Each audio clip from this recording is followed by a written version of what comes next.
Друзья, приветствую вас! Это утренний обзор. Давайте рассмотрим основные события, которые произошли, что ожидается и какие движения у нас будут по российскому рынку, по доллару, нефти, золоту, рублю, евро на открытии сегодняшней торговой сессии. Так, во-первых, что касается календаря. Сегодня в Китае продолжается выходной день, там какой-то праздник осени. По Японии вышел PMI в секторе услуг. Он вышел лучше, чем ожидалось, но, обращаю внимание, он ниже 50%. Здесь у Японии, конечно, в большей степени привязка идет к экспорту. Страна экспортоориентированная, и поэтому для нее более существенно это PMI в сфере производства. Но то, что в сфере услуг он позитивный, это, в общем-то, указывает на то, что экономика Японии стоит на правильных рельсах. Так, далее по списку у нас в 9 часов PMI по России, индекс деловой активности в секторе услуг. Сейчас 8:39, я записываю видео. Так, и далее у нас сегодня подборка PMI деловой активности в секторе услуг Германии, еврозоны. Смотрите, здесь какая ситуация. Германия ориентирована на экспорт, соответственно, для нее важнее PMI, который по производству. Сектор услуг роль играет, но не такую существенную, как PMI в сфере производства. Так, в 12 часов сегодня данные по валютным интервенциям Банка России. И в 5 часов индекс менеджеров по снабжению непроизводственной сферы США. То есть вот здесь может быть существенное влияние на американский, российский международный рынок. Сейчас, скорее всего, утро будет не очень такое энергичное, потому что Китай отдыхает. Китай, он законодатель утренней сессии. Так, давайте посмотрим, что у нас с новостями. Конфликт на выходных в Нагорном Карабахе активизировался. Там все время по выходным почему-то начинается обострение. Такое ощущение, что всю неделю все работают, а на выходных какую-то другую активность хотят проявлять. Так, и у нас становится патовая ситуация с ковидом, с коронавирусом. В Москве как бы де-факто уже на грани, скажем так, изощренного карантина или то, что называется самоизоляцией. Но для этого определенные основания есть. Достаточно посмотреть, что происходит в мире с коронавирусом. У нас как бы в целом по миру идет достижение пика, и по идее сейчас в такой ситуации должен пойти спад. Это в общем по миру. Но есть такая штука, как осенний сезон в ряде стран. Поэтому что мы здесь имеем по факту? В Соединенных Штатах пошел рост, пока он не очень большой, но здесь уже видно, произошел разворот, и в ближайшее время Соединенные Штаты тоже могут столкнуться перед выбором, делать или не делать очередную самоизоляцию. Тяжелая ситуация в Великобритании, вообще взрывной рост новых случаев. И у нас, соответственно, тоже. У нас пошел рост, и мы фактически идем сейчас вот на перехай. Наиболее критичная ситуация, как видно из графиков, это Великобритания и Иран. На подходе Россия и, возможно, Соединенные Штаты. И, соответственно, у нас поэтому и столько внимания уделяется этому вопросу. Почему относительно Москвы так много информации, там столица страны, там Москва, там все внимание Москве и так далее. У нас так построена страна, что Москва это логистический центр всей России. То есть все, что идет, оно идет через Москву по России. И поэтому эпидемиологическая ситуация в Москве, она влияет на всю страну целиком. Особенно то, что связано с московским метро, если кто-то в нем ездит. Так, у нас на прошлой неделе товарищ Трамп заболел, точнее у него нашли положительную реакцию, его сразу упаковали в госпиталь. Здесь достаточно противоречивый момент, потому как ВИП-лечение, пошла такая информация, может оказать и негативный эффект. Трамп из госпиталя выходил, проводил совещание, встречался со сторонниками. Там из-за этого уже пошла критика от демократической общественности, что вот он выходит и создает дополнительные риски для других людей. Почему, в общем-то, достаточно опасно то, что Трамп является VIP-пациентом, VIP-клиентом? Потому что его сразу начали пичкать большим количеством лекарств. Ему дали коктейль, ввели коктейль из антител. Компания Regeneron Pharmaceutic выпускает такой коктейль. Также ему сразу ремдисивира надавали. и ему надавали стероидов, противовоспалительных кортикостероидных препаратов. Проблема заключается в том, что, вот, например, этот коктейль из антител, не подтверждена его эффективность и какие побочные действия он вызывает. Это раз. Потом вот все это сочетание, коктейль антител, ремдисивир и кортикостероидные препараты, которые достаточно сильные негативные действия на организм оказывают. Вот сочетание этих веществ, оно может, в общем-то, пошатнуть здоровье даже, скажем так, человека, находящегося в расцвете сил, не то что пожилого человека, несмотря на всю его энергию. И поэтому то, что Трамп находится на таком вип-лечении, его так пичкают веществами, сочетание которых никто не проверял, это создает дополнительную угрозу. Вот. Но мы с вами на прошлой неделе обсуждали, что на самом деле в Соединенных Штатах там фигура президента, она по сути мало что решает. Есть президент, нет президента. Соединенные Штаты как ледокол просто идет и все. Потому что это демократия, это не вождизм. И на самом деле здесь даже если с Трампом, не дай бог, конечно, что-то случится, он тяжело заболеет или умрет, то на самом деле на курсе США это никакого особого влияния не произведет. То есть да, там может быть кратковременная паника на рынках, но в целом это ничего не изменит. Потому как там все, что делает Трамп, это волеизъявление элит американского народа. Вот. И поэтому, если он что-то будет делать не так, это просто придет к беспорядкам и потом к его смещению. Вот. Поэтому болезнь Трампа это краткосрочный эффект. Может быть, это даже пиар-акция. Не знаю, посмотрим. В дальнейшем, возможно, это станет известно, потому как дебаты с Байденом прошли не очень хорошо, и для Трампа особенно не очень хорошо они прошли. Поэтому вполне это может быть какой-то пиар-ход. Так, друзья, далее что у нас? Арабские экономики вроде как начинают оживать и показывать позитивные результаты восстановления. Вот. Но здесь я бы так уверенно не утверждал. То есть сейчас они вроде как-то восстановились, но на самом деле, если нефть будет стагнировать или падать, мы, скорее всего, увидим обратный ход всех этих индексов, связанных с эффективностью и отскоком арабских экономик. Так, и правительство Соединенных Штатов пытается выйти из-под зависимости от Китая. Но ситуация следующая. Дело в том, что Китай это крупнейший в мире и фактически монополист по производству кобальта и редкоземельных элементов, итри, лантаноидов и так далее. Дело в том, что сейчас вся промышленность электрическая, производство литиевых батарей, оно как на игле сидит на кобальте. По сути, как бы кобальт, он родственник никеля и железа. Вот. И его в земле практически столько, но чуть меньше, чем никеля. Но проблема заключается в том, что этот металл очень рассеян. И для того, чтобы его добывать, надо особым образом напрягаться, перерабатывать полиметаллические руды. На текущий момент это реализовано в наибольшей степени в Китае. Вот. На фоне того, что с Китаем сейчас типа торговые войны и противостояния, американцы решили вложиться в бразильскую компанию, которая производит кобальт. Вот. Но на самом деле ход это вполне логичный, но на долгий срок он, мне кажется, не совсем осмысленный, потому как идет сейчас полная замена и в литиевых, и в натриевых аккумуляторах. Натриевые пока не производится, только планируется производить кобальта на никель. Вот. И скорее всего в ближайшее время потребление кобальта значительно упадет, либо сойдет на нет. Потому что кобальт очень рассеян. Из-за того, что он применяется, он рассеян, он стал очень дорогой.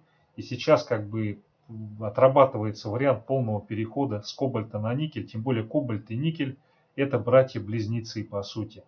То есть так определенным образом сложилось, когда батареи разрабатывали литий, материалы для электродов, кобальт он в чем-то оказался лучше, более эффективнее соединения, которые основаны на кобальте.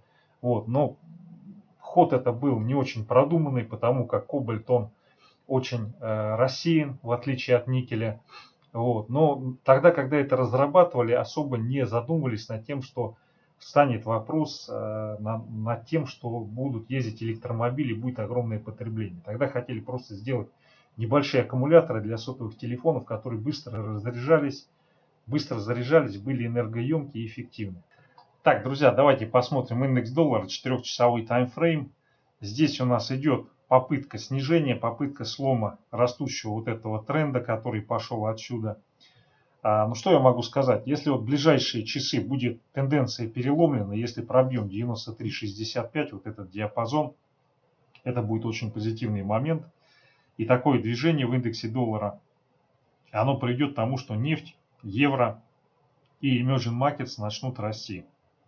Если сейчас вот этого слома не произойдет, пойдет продолжение роста индекса доллара, то это, соответственно, будет негатив для нашего рынка, для рубля.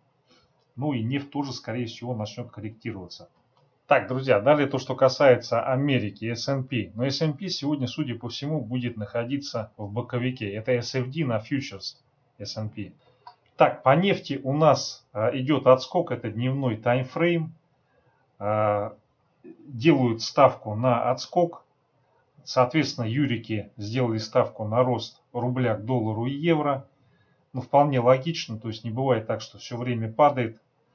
Если нету никаких событий, очень сильных инициаторов. Все-таки то, что произошло с Трампом, это не событие, инициатор. Вот. Единственное, здесь что напрягает, это то, что был пробит 39.62. Вот то, что этот уровень пробит был и пошла под ним проторговка, это не очень хороший знак. Это говорит о том, что даже если сейчас здесь развернется отскок, и мы отработаем 42, то все равно потом как бы будет повторное движение и уже как бы реальное пробитие. И все-таки я думаю, вот сюда, в этот диапазон мы сгоняем. Но сейчас как бы ближайшая перспектива, скорее всего, будет попытка взять реванш сегодня, завтра, послезавтра и двигаться в направлении 42. Так, ну вот часовик, здесь все отлично, все как бы растем. Первый камень преткновения это диапазон 40,5-40,83. Если сюда приходим, начинаем торговаться, будет дальше движение в направлении 42-42,55. Вот сюда, в этот диапазон. Если сейчас пойдет откат и будет пробитие 39,7-39,8, это приведет к тому, что ну тогда досрочно без отскока пробьем 39,62 и пойдем ниже, ниже, ниже и ниже. Так, друзья, далее доллар-рубль, USD Tomorrow, дневной таймфрейм. Но здесь у нас складывается все на отскок и на укрепление. Ну, точнее как, для доллара это не отскок, для доллара это просадка, для рубля это укрепление. Здесь, судя по всему, сейчас будет движение вот к этой желтенькой линии 77-75. Вот, и в случае пробоя и закрепления будет движение на 77.33. Вот. Такое движение разовьется, если с утра мы не получим пробитие 78,5. Вот если 78,5 пробьем, то здесь наиболее вероятный сценарий это будет движение на 79,97,5 и тестирование на пробой вот этого значения. Но тот фактор, то что нефть сейчас отскакивает, это будет позитивно влиять на курс рубля. И здесь все-таки, я думаю, наиболее вероятно на открытии пробой 78,1 и движение вот сюда, вот к этому диапазону. В идеале у него цель сходить на 77.35. Вот сюда вот. Не факт, что это будет реализовано сейчас, но вероятность этого достаточно высока. Если сейчас нефть устойчиво растет, идет в диапазон 42-42,5, то мы такое движение, тем более до вечера среды, когда размещение ОФЗ, мы вполне можем получить. Вот. На текущий момент времени здесь с утра, как бы, если будет пробитие 78,5 вот этого диапазона, то тогда как бы начнется энергичное движение. Первая цель этого движения, ну, промежуточная, 79,83. И отсюда потом, скорее всего, пойдет тестирование вот этого локального хая. Вот. Но если 78,5 не пробьем, вероятность такого события не очень большая. Здесь, скорее всего, на открытии пойдет укрепление рубля. Так, евро-рубль. Tomorrow, дневной таймфрейм. Но здесь ситуация, картина, она, в общем-то, напоминает то, что с долларом. Сейчас давайте часовик посмотрим. Ну да, здесь у нас, по сути, получается все-таки с утра больше вероятность того, что мы пойдем вниз по евро, укрепляться по рублю. Вот здесь какой важный момент. Если сейчас на открытии 91,43 на объеме мы пробиваем, то отсюда у нас сразу развивается движение. Первая цель этого движения будет 91. И потом, соответственно, если мы пробиваем на объеме, пойдет тестирование вот этого диапазона который проходит 90,7, 90,53. Если этот диапазон будет пробит, здесь уже открывается более солидное укрепление, цель которого движение к 89. Вот, но все-таки более вероятно это движение вот к этому значению 91,1. Более сильное укрепление пока не ожидаю. Вот. В том случае, если что-то пошло не так, и мы с утра получаем пробитие 91,9, в этой ситуации у нас разовьется движение. Цель этого движения будет сходить на 92,6, 92,8. Вот сюда, вот в этот диапазон. Пока я думаю, с учетом растущей нефти, скорее всего, здесь все-таки будет реализован сценарий на укрепление рубля и к доллару, и к евро. Так, друзья, далее золото, чикагская котировка GC M15. Но здесь у нас пошел отскок. Цель этого отскока на утро, который приходит в голову, это движение на 1905. 1905 и в идеале потом сходить вот к этой зелененькой линии 1912. Этот сценарий не сработает, если мы сейчас на открытии повторно пробьем 1896. Вот если такое пробитие будет, здесь у нас открывается портал движения вниз. Вот. Но пока я думаю, больше вероятность того, что вот либо сейчас мы пойдем расти, либо сейчас будет двойное дно и пойдет отскок наверх. Так, друзья, декабрьский фьючерс на РТС, РИЗа. На что здесь хотел обратить внимание? Ну, по сути, у нас здесь, скорее всего, сформировалась разворотная формация, и мы отсюда по-хорошему должны отскочить вот к этой зеленой линии. Так, ну и сейчас вот на открытии, если мы удерживаем в результате какого-то задерга или отката 113 750 не пробиваем, то отсюда у нас инициируется импульс. Первая цель это 115 350. И потом, если здесь закрепляемся, консолидируемся, движение на 116 800. Ну и в идеале вот эта линия. Так, друзья, далее Сбербанк, дивидендный гэп.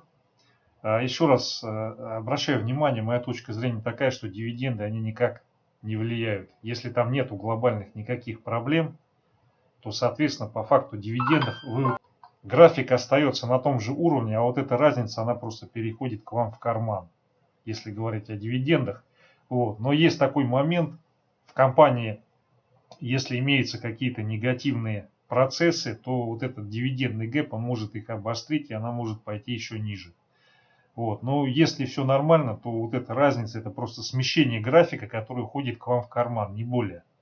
Поэтому я не совсем понимаю, почему такое обостренное внимание к дивидендам. То есть там случаи бывают крайне редкие, когда дивидендный гэп приводит к значительному провалу. То есть как вот у Сургута Прифов было как-то раз. Вот. В основном это всегда просто смещение графика и дельта к вам в карман уходит. Вот и все. Так, сейчас по Сбербанку, ну здесь скорее всего будет формироваться отскок. Сегодня здесь вполне вероятно, поскольку нефть начинает расти, пытаться отскакивать, движение вот сюда к верхней границе. И если здесь будет пробой 211,5, то у нас формируется импульс движения на 215,5. Сегодня посмотрим, не уверен, что сегодня эту цель мы возьмем. Сегодня, скорее всего, будет тестирование вот этой верхней границы и попытка задерга. В том случае, если у нас идет движение вниз, сразу на открытии мы пробиваем 205,9, 206, вот это значение, то тогда сценарий с отскоком не сработает, и мы, соответственно, идем сразу вниз, и цель движения будет 200-201. Так, друзья, далее Газпром. По Газпрому ситуация достаточно интересная. Вот, с одной стороны пробили 170, и здесь уже как бы полагается сделать лапти кверху и уйти на 158. Но формация разворотная, закрылись в пятницу уверенным отскоком. Я говорил, что у меня нет четкого понимания по Газпрому. Там, в общем-то, несколько очень противоречивых сигналов, взаимоисключающих было. Вот. Но теперь я могу сказать, что здесь наиболее вероятно мы увидим в ближайшее время отскок и движение наверх. Вот сегодня весьма вероятно, что он попытается взять 171-172, вот этот диапазон. Вот. Ну и далее у него отсюда цель движения в идеале находится на 185. Вот. Опять же повторюсь, если сейчас будет движение вниз и пробой 167, то тогда лучше в него не лезть. Это будет означать, что он еще не отпадал и вообще непонятно, когда он отпадает. Сейчас здесь картина, она вполне указывает на то, что произошел разворот и будет движение, ну как минимум сюда, потом вот сюда и потом возможно повыше. Вот. Но если и сейчас вот этот разворотник не срабатывает, здесь уже скорее всего будет движение на 158-155. Так, друзья, далее ГМК, дневной таймфрейм. Ну смотрите, здесь ситуация по ГМК заключается в том, что он никак не пощупает вот этот уровень. Как только он его пощупает и на нем закрепится, можно говорить об уверенном отскоке. Вот. Сейчас ситуация пока неопределенная. С одной стороны идет консолидация, и отсюда может быть задерг и уход выше 19 тысяч на 20. Вот. Но с учетом того, что пока вот этого пробоя нет, я думаю, эту бумагу лучше не трогать. Для нее критерий того, что с ней можно что-то делать, с моей точки зрения, либо уверенный пробой на объеме 19 тысяч, вот, тогда, если она закрепляется выше, то она, скорее всего, пойдет в ближайшее время на 20-ку, потом, может быть, еще дальше. Вот. С другой стороны, как бы, пока она не допадала и не легла на 18300, в любой момент она может сюда сходить и попытаться консолидироваться и уже отсюда отскакивать. Так, ну и на часовике у нас сейчас, скорее всего, фигура дальнейшего роста. Если не будет на открытии пробоя 18750, то у нас здесь разворотная формация с целью движения в район 19250. Все, друзья, спасибо за внимание.